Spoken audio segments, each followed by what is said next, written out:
शिव चर्चा भजन।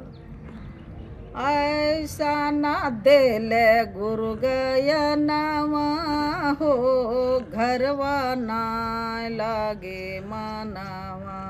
ऐसा ना देले गुरु गयनवा हो, घरवा ना लागे मनवा।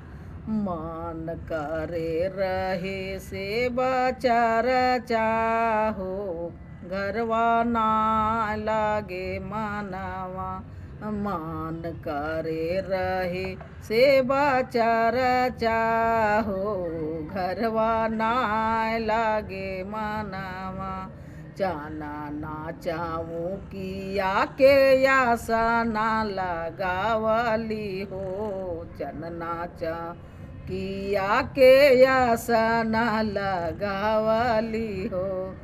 मन करे आशा ना लगावती हो, घरवा ना लागे मनवा। ऐसा ना देले गुरु गयनवा हो, घरवा ना लागे मनवा।